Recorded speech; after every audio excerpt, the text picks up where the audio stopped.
So welcome everybody to this week's Community Conversations. This one is entitled Emergency Home Learning and Students with Special Needs. My name is Jason Lane and I have the great privilege of being able to be the Dean of the School of Education at the University at Albany. The School of Education was founded more than 175 years ago as New York State's first public teachers college with a commitment to preparing the next generation of teachers. And over the last 175 years, we have remained committed to that goal and continuing to look at ways in which we can support the K-12 profession and those who are engaging in it. So at the beginning of the crisis that we are now all grappling with, we began to think about ways that we could further provide service to our colleagues across the K-12 sector, as well as the parents that are now forced into homeschooling. As part of that, we created the website remoteed.org, which provides a wealth of resources that are curated and updated daily, that are broken down by both grade level as well as subject matter. But we realized it was also an important opportunity to be able to pull together voices from our community to collectively navigate the new space that we are all dealing with. And so that was how the community conversations were born. So we're delighted to have all of you with us today. The University of Albany is delighted to be able to sponsor this and bring you all together and to bring the experts that we have with us today. And with that, I will turn it over to Dr. Jerry Rivera-Wilson, who has been the leader of this great effort. Jerry? Thank you, Jason. I'm actually going to turn it over to Gina Riley, who is today's lead presenter, and the presenters will be doing some self-introductions. Gina? Hi, everybody. Thank you, University of Albany, for having me. My name is Dr. Gina Riley. I am the program coordinator and clinical professor of the Adolescent Special Education program at CUNY Hunter College. So I am down here in New York City. I'm actually in the suburbs. And I'm so happy you're all here to talk about emergency home learning and students with special needs. It's such a really super important topic. So we'll go over a lot of questions. We'll go over a lot of concerns and, again, use that website as a resource. It's an amazing resource. I'm going to switch it to Tammy. You want to do your introduction? Sure. Hi, I'm Dr. Tammy Ellis Robinson. I teach in the Division of Special Education and Educational Psychology and Methodology here at University of Albany. Well, not really here, I'm home, of course.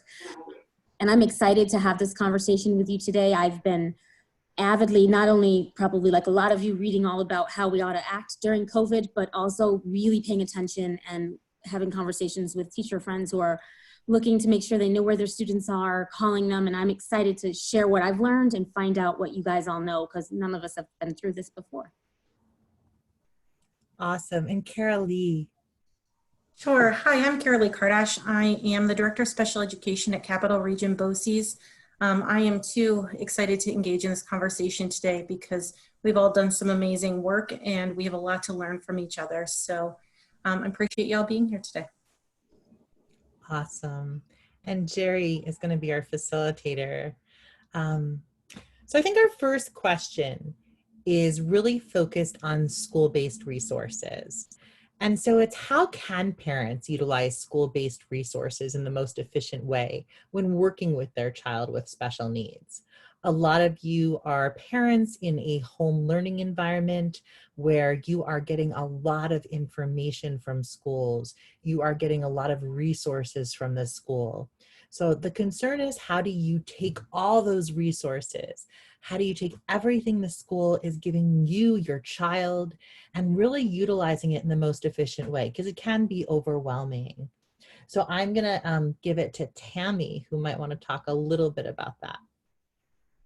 So it's really important for our own mental health and for our sort of just maintenance of our relationship with our children in the process to recognize the big picture. And the big picture is your child is your child, and the development that they are progressing through in the educational system is a marathon. It's a long process, and this is a moment, this is a snapshot of time. So within that, the sanctity, the safety, the love of the relationship between you and your child is the most important thing. The big picture of the eventual what's going to happen is more important than any individual activity sent home or what needs to get done by the end of the week or any of that.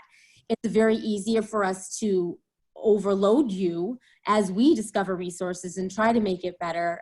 If I don't know what to do with a problem, I know what I do is brainstorm and go find a bajillion things, but it's not really helpful if I just take all of those bandages and gauze and all of these things that I found and just drop them on top of the wound and say, okay, there you go. Pick your time. You know, I know you've heard this recommendation because the first thing that came out was a bunch of schedules, and here's how you could do a schedule. But the schedule has to make sense and work in the sanctity of your home and in the context of what all of you are doing together. So if it means that it's 30 minutes a day that you take a look at one activity that was sent to you and the rest of the time is spent making sure that everybody is fed and happy and the loving relationship and safety that your child feels with you is happening, that should really be first. And I'm probably getting at other questions when I say that.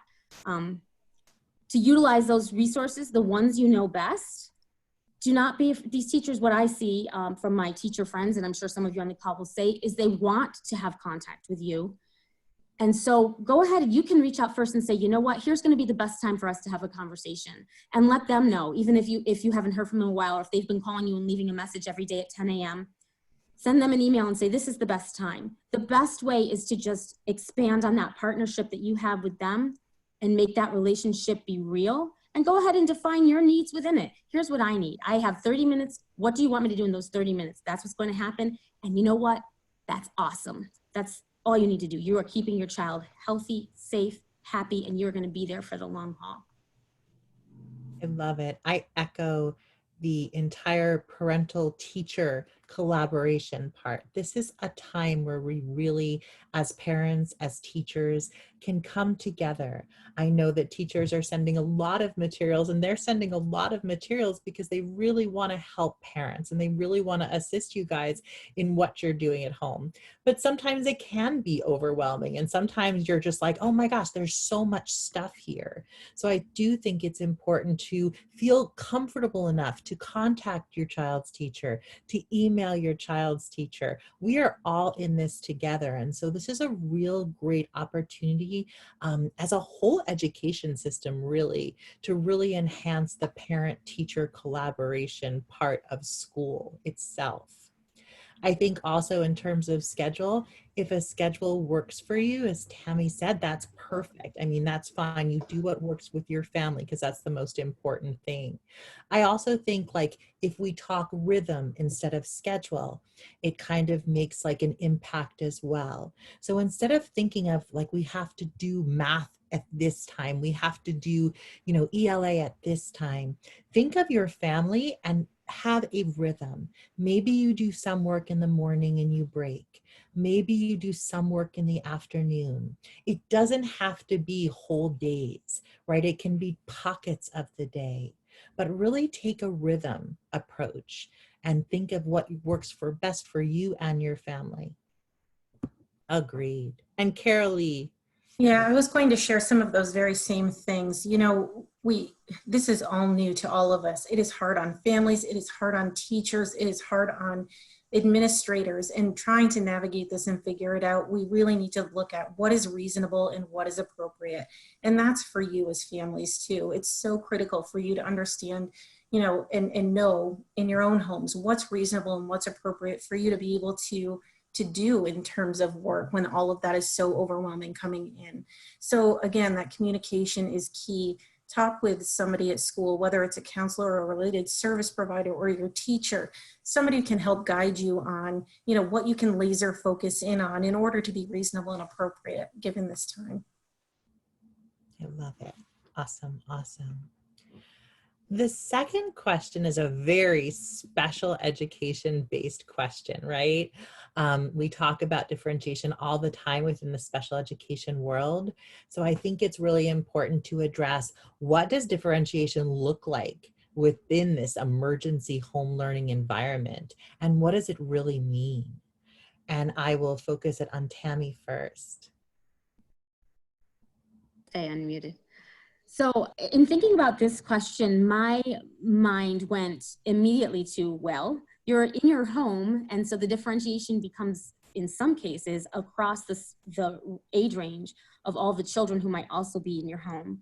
But then beyond that, of all the needs of all the beings in your home, because mom and dad have needs, there are pets with needs, and all of that differentiation is about, again, I like that rhythm, the rhythm and the balance between the needs at different times.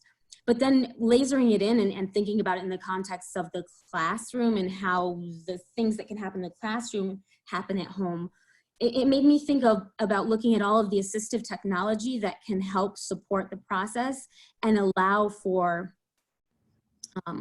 different opportunities using resources, things like text-to-speech technology that can be downloaded for free on your home computer and have things read to your child, or speech-to-text, which can make it easier for children to do things independently, even for students who that's not called for, maybe necessarily in the regular classroom, because there's other kinds of supports there, or because it's a structure that they're accustomed to. This might be a time to go ahead and try that out. I, for my own writing, occasionally use speech-to-text in order to just get ideas out. And it's more fun sometimes than the grind. So being able to find the fun in things that maybe in school, you know, teachers find ways of making them fun and finding ways of working independently with this child while this child is going and doing it without them. There are ways that technology can be used to support that. I know I sent in a bunch of those free, and I just focused on speech to text. There's also resources that you can, as parents, look at, which is other parents talking about how they're doing it. And they give you the best ideas. I know I've been sort of, I don't know if it's stalking when you do it this way. I've been looking at all the teacher chats on Facebook and Twitter and all the parent chats on Facebook and Twitter and just typing in what I want to know. And there's information there. And there's information from people who are actually doing it. And so to think about differentiation, that's really the individualization piece, because you're not doing it in a classroom, you're doing it in your home. And you might be able to find some real specifics by digging into the resources that are available online. Beyond that, recognizing, this is another question maybe, the strengths that exist within your home, within your relationship with your child. So if what you do for fun is you play Minecraft together on the computer, which you probably don't, or you play a certain board game, or you always like to go and walk the dog together, then build whatever you can of the lessons into that, and that'll be just great. You know, counting as you all the neighbors' houses, or telling each other a story and recording it on your phone as you're walking, but use the strengths, both of the relationship and the things you already do together, to make that happen within your home. Yeah, I agree with the focus on strength, right? You now get the opportunity as parents to really intimately know your child in terms of their strengths, in terms of their needs. I know some of my parents that I talk to are saying, like, I now know what my child's teacher is talking about with regards to their specific ability or with regards to their specific disability. And so this is one window, and it's a great big window of opportunity to really see your child as your child's teacher sees them, right? And to look at those strengths and to look at those needs and to really focus on them, right? And I'll always tell my teachers and I'll tell parents to focus on strengths. If your child, so many kids with special needs are so used to people focusing on their weaknesses, so used to people focusing on their disability. And this is a time where teachers and parents both can really focus on kids' strengths. And I think that's really key. I also think the VAK learning profile is key. And for those of you who are not familiar, VAK is visual, auditory, and kinesthetic. Here, you really get to see what your child is what type of learner is your child, right? And of course, all your kids have needs, but we can see, you know, is your kid a more visual learner? Is that child a more auditory learner? Are they more kinesthetic? Do they like to get up and play, right? And of course, we see this with a lot of kids with either ADD or ADHD in terms of kinesthetics. And how can we create a household? How can we create a learning environment that's kinesthetic? How can we use audiobooks, right? Some kids with learning disabilities will really be helped by audiobooks if there's something with a lot of text, or as Tammy said, text to speech. So all of these things that we can do with our kids that we might normally not do with our kids because we lean so much heavily on our child's teachers. But we can indeed, as parents, differentiate within that home learning environment by focusing on strengths and also focusing on the type of learner our child is. And I think that's really key, noticing that and really keying into that. Carolee. Sure. So when I was thinking about this, I was thinking about it in terms of related services and how that is going to be presented and look differently in the home given this whole situation. You know, typically students will have 2 times a week of speech or occupational therapy. And how does that get approached with some of our learners at home? And, you know, the way that that's differentiated and the way that that's approached also has, you know, some differentiation in what you're looking at. So methods of delivery may be a phone call with a follow-up video or some step-by-step instructions. You may see games and some you know, directions on how to play those games and make sure that the manipulation of materials is focused on what the IEP goals look like. But you know, I think it's important to know that there is no intent that this is going to be an exact replica of what the IEP looks like. It's going to be, you know, differentiated based on your home, based on the needs, based on those IEP goals and what that looks like. And again, the communication with the providers is really going to help you differentiate what you do in your home as opposed to what's done face-to-face in school. Yeah, I'll also take a lot of notes as parents and caregivers. Take a lot of notes at this time on your child, on their specific needs, on what you're seeing as strengths, as what you're seeing as specific learning styles, and share those notes with your child's teacher and related service providers and paraprofessionals. Again, this is a time, this emergency home learning environment is a time where we can really key in to our kids and really figure out what they look like, what they are in a kind of classroom environment. So I think that's really important. I'm glad you mentioned related services. Yeah, and Gina, just to piggyback on that, we've had some really productive conversations between parents and providers about, you know, things that we don't conventionally think about in school as skills that are needed. You know, there's functional skills at home and there's functional skills at school. So our providers have really had nice collaborative conversations with families about, you know, how do you get them to do this in school? Or I really need them to be able to do A, B, or C here. Can you help me with that? So we've taken a separate lens on what we conventionally do at school in order to address some of those needs at home.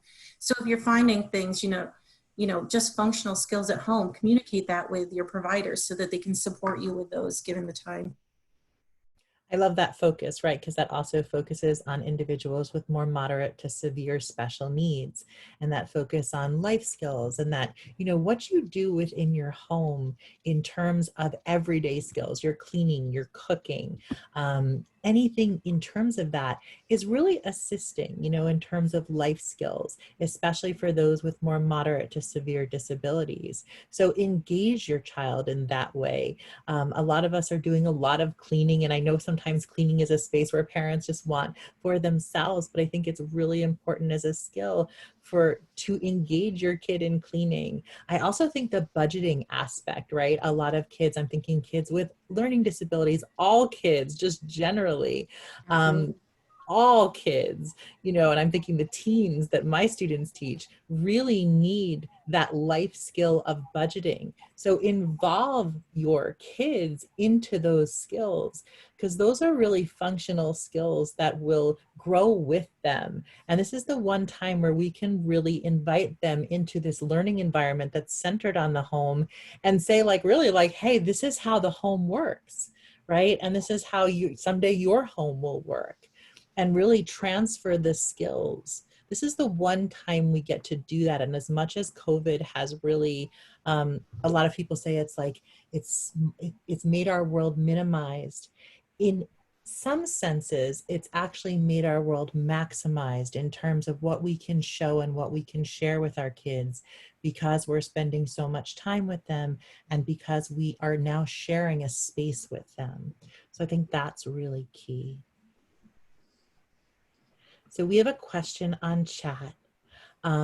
And Ryan, who's one of my students, which I'm so excited about, just wanted to know if they could address what teachers should do to effectively differentiate instruction and communicate with parents during this time.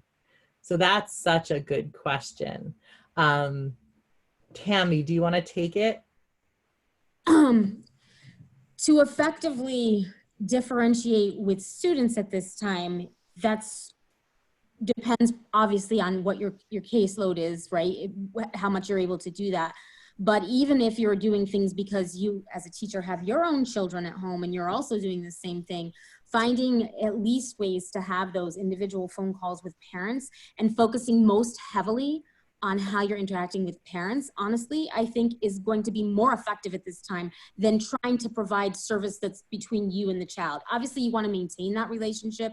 You want to have content for them, but as much as you can build and work on and focus on the relationship with parents, that is where that differentiation piece can happen, because you can get the data from them and share ideas with them about how they can help the child with whatever is difficult or uninteresting or interesting within the context of whatever content you may be providing, either in a video or work sent home or whatever mode. I mean, we're talking a real range of what we could possibly have going on at home. And I think that sort of gets at both of them together because it's in working with the parents. Yeah, and I think parents, just like they need different modalities of communication during the average school year, especially in a home learning environment, parents may need different modalities of communication. And so as a teacher, communicating with parents via phone, communicating with parents via email, communicating with parents via Zoom, as we do with our students, can really be helpful. I also think, in terms of differentiating instruction, really focusing right now on, like we've said it so many times, but I think it's important, really focusing right now on your students' strengths. Life is hard enough at this moment in time. And so if we really take the time to differentiate lessons, both as parents and as teachers, on our students' strengths, we're doing students a favor, we're doing parents a favor, and we're doing ourselves a favor, because now we as teachers are more open to the fact that, wow, I can really utilize strengths, to help needs as well. So I think focusing on those strengths is really important. I also want to switch the focus a little in terms of the importance of social emotional learning at this time. And social emotional support at this time, which of course should be differentiated. Some kids, as parents know, some of your kids are kind of loving this. This is like, okay for them. I spoke to a parent of a child with learning disabilities this morning, and she said, you know what? She can go at her pace. She is utilizing audiobooks and she's good. And some other kids are really struggling and really like just not knowing what to do, not knowing how to log on to their online classrooms, not knowing how to utilize Google Classroom in an effective way, and are really struggling both with the tech part of it as well as not being able to see their friends, to socialize with their friends. So paying special attention as parents to differentiation in terms of social skills, in terms of a child's social life, is especially important too. And I'm watching Cara Lee nod her head, so I'm going to have her join in the conversation.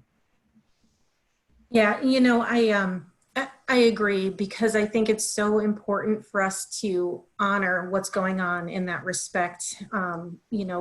With the volume of information coming through, again, it goes back to what's reasonable and appropriate to be in your home and your social and emotional well-being. I think of my own home with my own son and watching those types of things. So it's a critical time to take a look at all of that and seek support, again, with that communication feedback loop to the teachers and providers that can support. If there are things that are concerning to you, have a conversation. Great. I wanted to add one thing too, that as you were talking, it reminded me that we also have to consider not only the social emotional, but beyond that, the biases and the socioeconomic differences that make it so that some students really can't even think about what's going on. And it has nothing to do with whether or not there's a disability or you've contacted their home, but it's an emergency home learning because we have an emergency and really catastrophic things happening. And I know that our teachers are thinking about that, but recognizing that that really flips the script for both parents and children, and that taking care of their needs around that can be part of the picture as well. And sometimes that's just leaving them be for a bit. I love that. I love that message. There was a question, I think it's a really super interesting question. And the question is, what is your thought on enforcement of behavior plans? I have a parent who's enforcing but feels bad. I provide verbal support to the parent as much as possible. I mean, I can take it from the point that yesterday I was conferencing with an ABA therapist and a parent of a student with autism. And the parent felt exactly that. The parent said, I know you provided this amazing behavior plan for my child.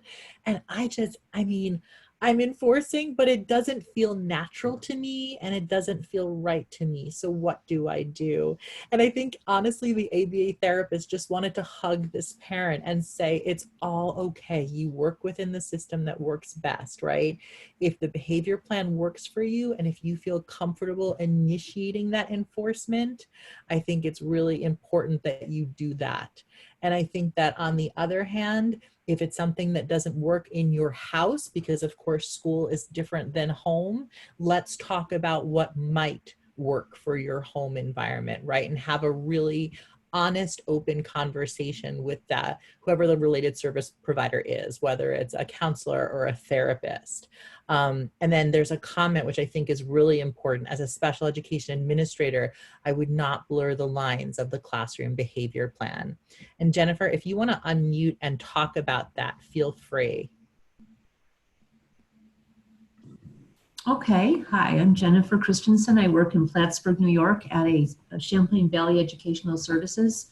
We have, our whole community is children with behavioral challenges, and our classroom behavior management plans are very sensory. They get rewards, they use bulldog bucks, they have a lot of positive reinforcement, but it is structured and it is not something that a family would be expected to provide.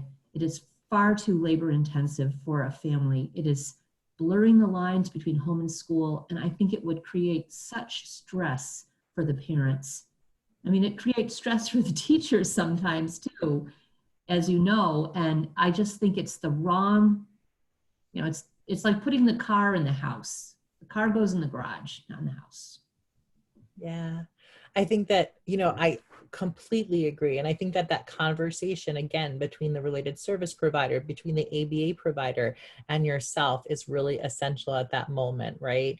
Like, how do you now transfer, if you can, things to the home? And if you can't, then you can't, right? And it's a different realm and it is kind of blurring the line. So I think it's important to separate that out and to really have those honest conversations with the providers. Yeah, and if I could just, if you don't mind, Gina. Yeah, go for it. We've had some really productive conversations with families too, when they say, again, back to you, here's what I'm seeing at home, what can you do to help me? And we've helped the family develop visuals. We've helped the family develop, you know, things that work within their own home. So if you have those conversations like you were speaking to, there are, you know, things, visuals, token economies, you know, whatever the gamut of things that can help support you at home during this time, especially with behaviors that don't match what's going on at school at all, because it's an entirely different environment. Such a great point.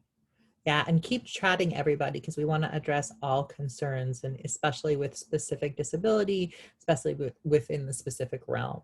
Absolutely. Our third question, a lot of people are doing this. How can parents balance emergency home learning with students with special needs and working from home? So many of us are doing this right now. So Tammy, did you want to take this first?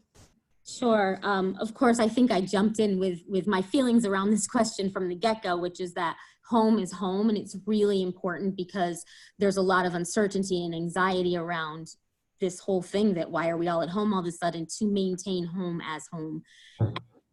That's important for us in our work as much as it is for students in school, and recognizing that it should be okay. And I know some situations are different for people's jobs, but if you are working at home, it's okay to let people know that there are some needs at home that you're going to be meeting for your child at certain times, so you will not be available at a certain time. Or perhaps it will be that there'll be some days that you'll let the teacher know, well, you know, on Thursdays is when we always have our staff meetings, so that won't be a time when it will be okay for me. And it's really about extending that communication and recognizing that your influence and this, we have all these intersecting circles, and work is no longer separate from home, and school is no longer separate from home. But the sanctity within all of that is that your home is yours, and you get to be the one who decides how it is run.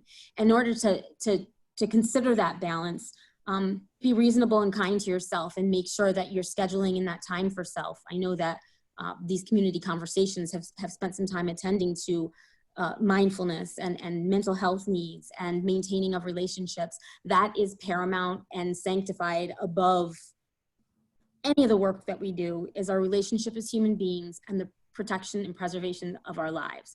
And your relationship and the preservation of your life as a parent includes that healthy balance of time for you, healthy meals. If in this time you can get back to those dinners that are so recommended for families to sit down to, then make that an everyday occurrence. Make that, of course we do that. Of course I don't sit in front of my computer and sit you in front of your computer to do your work. We're gonna still have those meals, because that's going to be valuable communication time.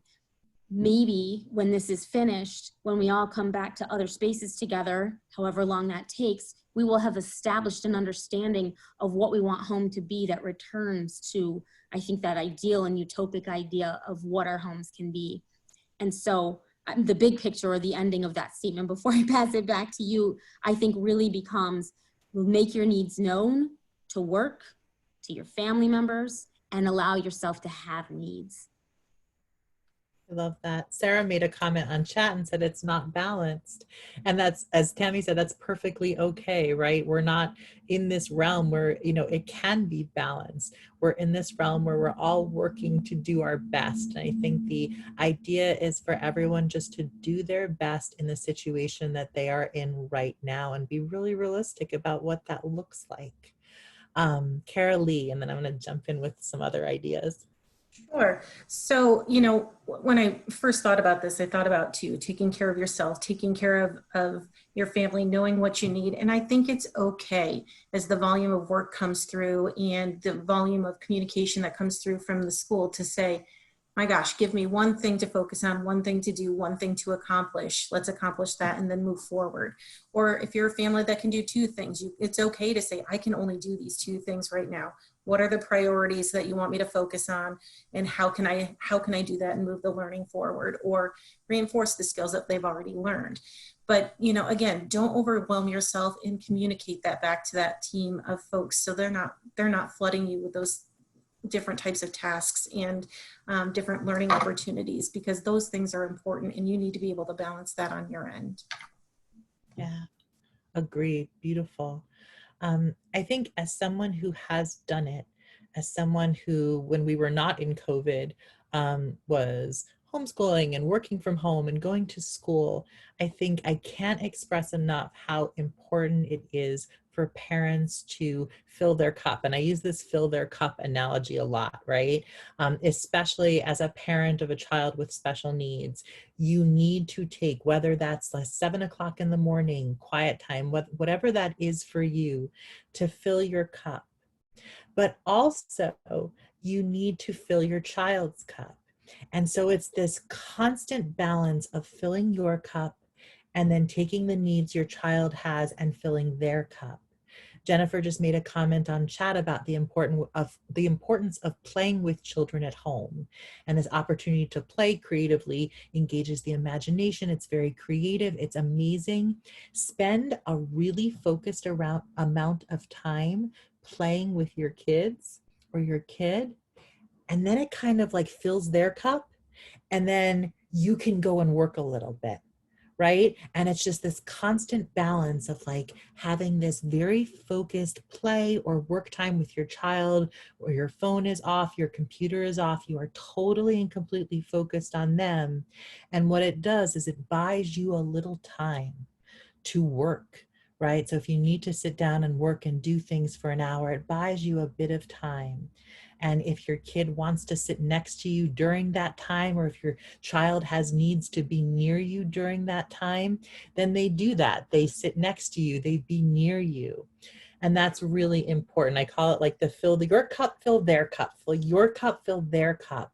And it's just like this constant balance. And it especially works for parents of kids with moderate to severe special needs who are needing a little bit of time to themselves too, if not for their bodies, also for their minds and their heads. So Amy, if you can unmute, your comment on chat is definitely super important.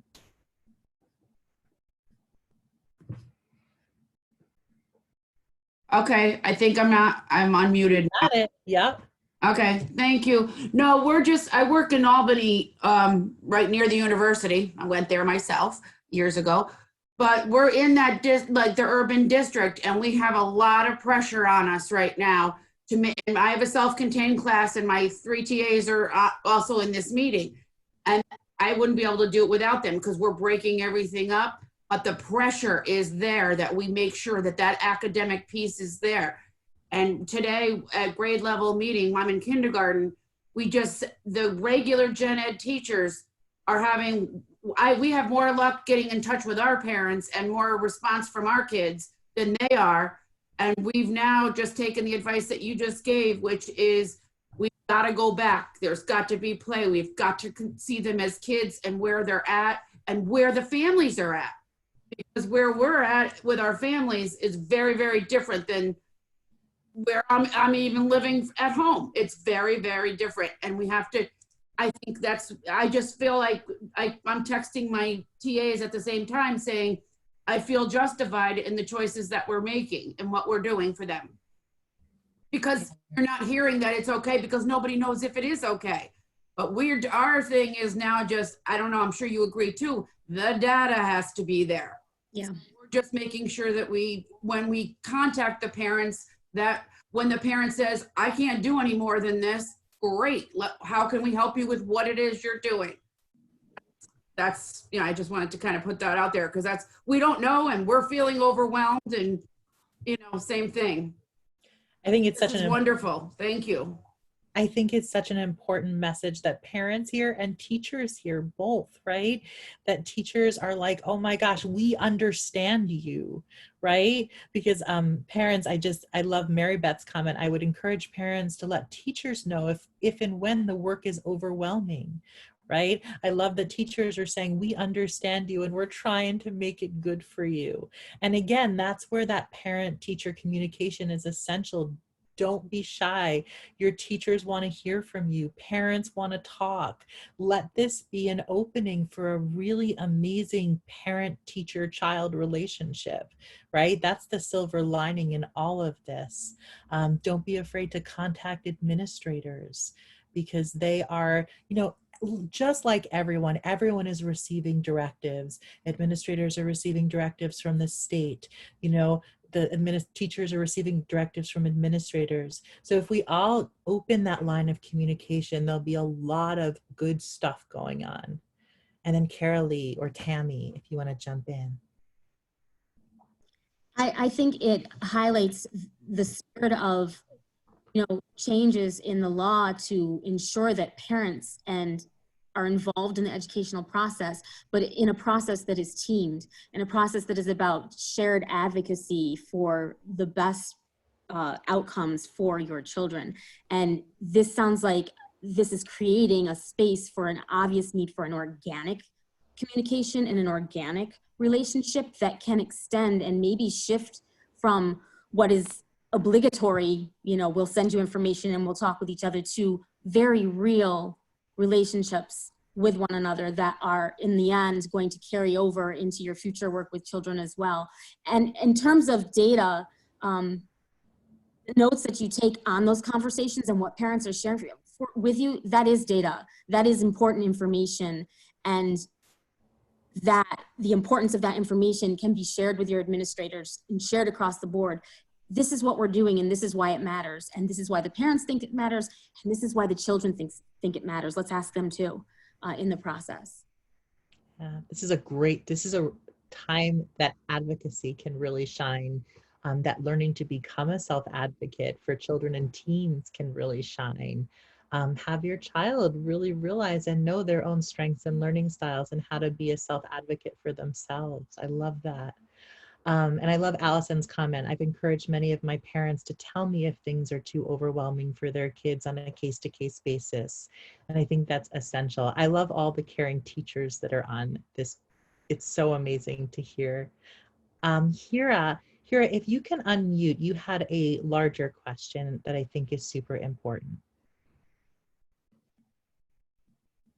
Hi, everyone. This is Hira. I think you actually started talking about how we can learn to be, or children can learn to be self-advocates and parents can learn to be self-advocates. But I'm just wondering how all of us as just progressive individuals, what we can do to help families who experience disability, but also at the intersection of language barriers. And I recognize, and I know that all of us recognize that homeschooling, talking to teachers, being involved, understanding curriculum, there's a huge class bias and a huge English language bias there. But in the capital region, we do have a lot of refugee families, a lot of families who are new immigrants. It just seems, I don't know, I guess I'm kind of like hopeless, but you did start talking about like just the need for advocacy. But is there anybody here who is working with families at the intersection of disability and language barriers, or families who experience language barriers in general? Because, it's hard to get involved in the school system under regular times when you're new to the country, or you have other varying citizenship statuses and things like that. So just what's going on there? Is anyone in contact with those families? Like, what can we do as individuals and advocates in our community? Yeah, I am in contact with the Chancellor of New York City Schools about this and have been working together with him. I think it is super important to notice, both in the capital region and in New York City, that this particular thing that's happening has really opened up a whole bunch of inequities within our system. We have students with tech challenges. We have students who are, that don't have laptops, that are using their phone to access curriculum, that then the phone bill goes, and then, we don't know what happens after that. New York City Board of Ed has had a laptop initiative. Again, there are kids missing tech, and if you're missing technology, right now you're kind of lost. I think it's really, really important, and this is more a call than anything. I know my teachers are working with one-on-one with their students and their families, English language learners, students with disabilities, at the intersection of both, to really work together on solutions. And right now, I think that teacher-family relationship is all we have. But hopefully, I think that the inequities are showing, and I think that there's a larger call that needs to be made. Yes, I would ask your administrator if they have interpreters that you can work with. I would ask if anyone at your school is engaging with the ENL population, if you're a teacher, and how that's working.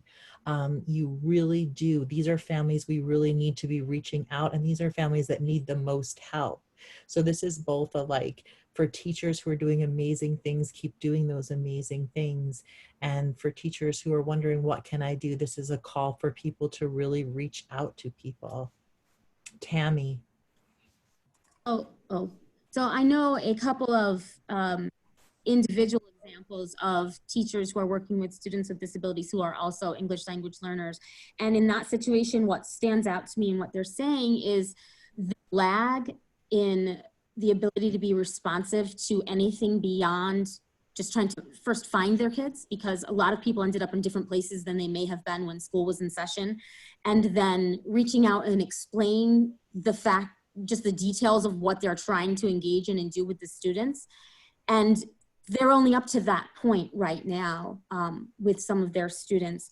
I think that you point out, Hira, and I see others are talking about, they're also, you know, across many issues, from English language learners to disparities between different racial categories or class, and all of these issues that are significant issues of equity in our society anyway, are completely amplified within this pandemic. And what's exciting is that within the educational system, you know who your students are and can have some impact on an individual level.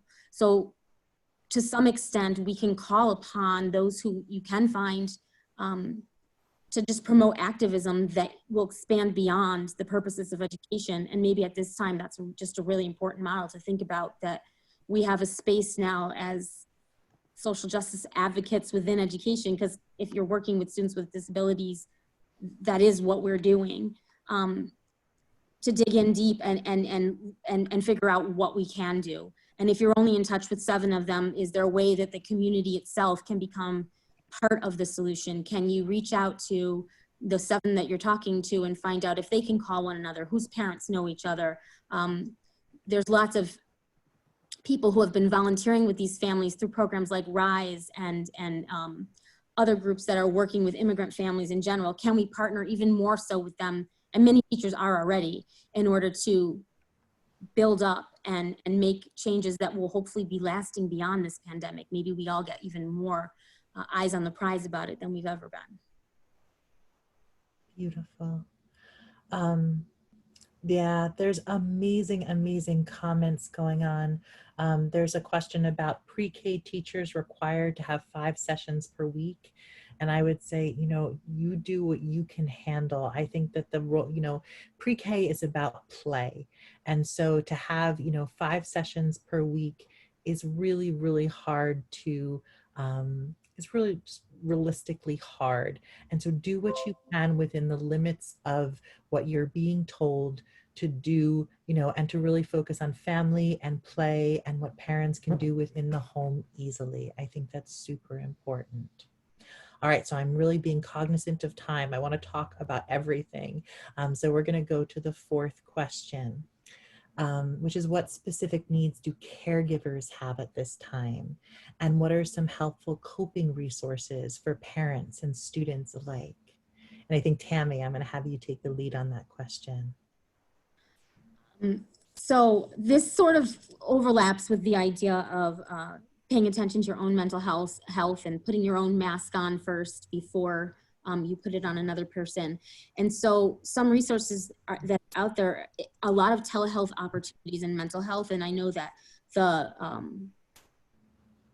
you can call in and talk to through the state. And I don't have this number on me, but I can send it to Jerry to put somewhere for people, right? And just have some conversations about how you're feeling. You don't have to be diagnosed or any of that, and just have some opportunity to talk through things, which, you know, you may not have, because you may not have a space in your home or someone at home with you who those conversations are going to be fruitful, but having that with someone outside the home.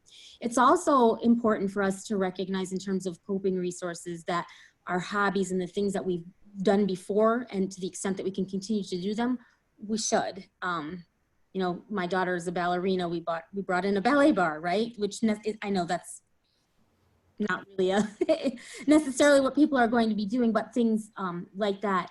And then today is Earth Day. And I know that doesn't really fit probably with the logistics of this question in a lot of people's mind, but let's go outside and think about how we can use the resources of our earth to refuel who we are. Those walks people are taking, those gardens that you can plant, even if it's just in a pot. But doing those things that are about what's bigger than ourselves, staying connected with other people. I know for me, coming home, there was almost this draw to just go into a cocoon And then you realize, well, wait, there are people who you interact with on a regular basis. There are people who care about you. This is the time, go ahead and call Aunt Susie in Chicago and have those conversations and allow those people to be your support. And if only for this time, allow them back into your life in ways maybe they haven't been because you've been too busy for it, is a way to reach out and not only just cope, but grow in your own ways of being throughout this. I love it. So You beautiful. could play in the snow, Kristen Marino. I know, we're gonna play in the snow. Carolee. Sure. So I was going to just touch on a couple of things, and you already did that, Tammy, about getting outside and just taking the breath of fresh air in. I think that's been so important, you know, for me, for a number of colleagues, and even families that we've spoken to as well. But also reconnecting with those folks. You touched on that as well, but reconnecting with somebody that maybe you've lost touch with, and you now have time to dedicate to rekindling some relationships that were out there that can be helpful just to have a conversation with. Sometimes just talking things out, or not talking about any of this and just catching up on what's been going on in life is enough to give you a little bit of a reprieve. But again, just taking care of yourself, I think that's so important. And I would be interested to understand a little bit better. You know, we hear about the academic needs and the behavioral needs of what caregivers are facing right now, but what other needs are out there? You know, school districts are providing food for families. They are providing continuity of learning. They are providing, you know, an element of childcare in some respects when you're a first responder. But what other needs are out there? There's some incredible chats going on. In my class, our science assignment was to watch the original version of the Lorax today in honor of Earth Day. There's a beautiful, Jennifer just wrote a beautiful quote about us becoming, you know, breaking apart, and then we have to love ourselves back to wholeness again. And I think that self-care aspect that both Tammy and Carolee talked about is incredibly important during this time. I also think it's really important for kids to see their parents engage in self-care, to see their parents really want to be healthy, to see their parents go outside and take walks with them, to see their parents or parent really just like be with them and engage in all sorts of good healing activities. I think that's really, really important. I'll also, you know, again, that whole like Zoom with a relative you haven't seen for a while, use relatives, use grandparents as connection points and things like that is essential. I have parents of students that I'm working with more severe disabilities that are really finding respite in having their kids with more severe disabilities talk with a friend via Zoom, or talk with a grandparent via Zoom, or communicate with them in some way, or even just wave hi. We forget that our students with disabilities already experience just in their lives some loneliness and some really hard times in terms of social emotional stuff and things like that. And so it's really nice to see individuals reaching out to one another via electronic communication in whatever way possible. I would also say that it's a great time to think about accessible resources and accessibility as a whole, accessible places, accessible nature centers, places where people can really go and walk and be, or go in their chair and be. So all of that is important, but that self-care aspect, I love that. Now it's put on your face mask first, and then you can care for others, right? And that's super, super important. I love the quotes. I love the ideas. They're so great. Yeah, in terms of internet access, individuals in rural areas are having a very hard time. Individuals in cities are having a very hard time. I would keep calling those internet providers. I was on the phone with Spectrum for a parent today, just to make sure like somewhere near this parent is internet access. Keep calling providers. Something that we did, I'm on Long Island for one of our special needs students who everyone loves, was a large portion of the staff did a drive-by birthday. You know, do stuff like that for students, drive-by parades, drive-by birthdays. If you're a teacher, kids love that. And it's so special for kids to be able to see their teachers, even in cars, right? It's so cool. Awesome, awesome stuff, you guys. I think it's really important, Gina, just to point out that all those things are happening, and a few things that came up in the chat were about food and basic needs, and that in the context of that, doing all that we can to help our neighbors, both students who we're working with and the ones who are actually right next door, and keeping that a part of the conversation in a way that maybe people didn't used to talk about, talking about it as a way of coping, because who knows what's going to happen. It may be those of us who haven't been talking about needing food are going to be needing food. So good. And this is a time like to talk to neighbors, right? I think it's super important, and talk to neighbors about real stuff, about food, about emotions, about feelings. This is a time where we can really increase connectedness. I love that. Really, really beautiful. We're 5 minutes, so we have time to take a couple of really, essential questions or comments. If not, I am going to take it over to Jerry, but we're going to pause for 1 minute. Any last questions, comments? You guys have been so amazing on chat and via voice. It's been such an incredible session. I love seeing what schools are doing too. In my school, we're going to provide hotspots, school buses with onboard internet access, such good stuff and such creative solutions that everyone's coming up with. Awesome. We're so glad this has been helpful. And then I think you can reach out to all of us. You can probably, just as an FYI, I believe everyone has access to download the chat. So that might be helpful as well.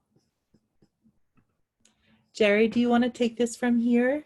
Yes, and I want to thank you all for participating. The discussions today have been rich and dynamic. I know that there'll probably be continued conversation regarding this. And I'm going to ask everyone who's with us today, and this information will obviously be captured via Zoom, and we'll have the recording available on the Remote DED website, and we'll also be emailing it to all of those who are with us today, who are able to join. The thing that I would like to learn more is if we want to continue this conversation through maybe a Twitter conversation. I know that as the semester progresses and as the academic year continues, for those of you who are teaching in schools, would it be helpful for us to continue this conversation through an option of using Twitter? So I put that out there where we could have a shared space. And so UAlbany is willing to entertain that. And so but before we make a commitment to that, it would be helpful to hear if that is something that you feel is needed. The other is we welcome suggestions about future community conversation sessions. So if there are topics that you think would be relevant and helpful to parents, teachers, and schools, we're willing to make that happen.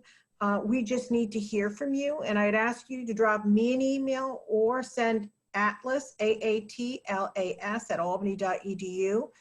That is an email address for the Remote ED website. And feel free to share your comments and suggestions. We actually added a feature on the remoteed.org website this week that allows you to share resources. So if there's a particular resource that you think would be helpful to have on that website, just include it in and the link, and we will place it on the site. So usually it takes us a few days to place it on the site, so please bear with us. So I wanted to share that with you because we want to hear from you. We want to know how we can be of further help and assistance at the University of Albany. And again, I can't thank enough the panelists, Carolee, Tammy, and Gina, for your time today and for your wonderful suggestions. You'll see that the last slide has our contact information. We ask that you please stay connected. And in the following slide, I just want you to know that next week's Community Conversations is about becoming centered in hard times, helpful practices towards mind-body awareness. So please join us next week if you can. And we hope to continue this conversation using other mediums. So thank you all for joining us today. Be well, be healthy, and be happy.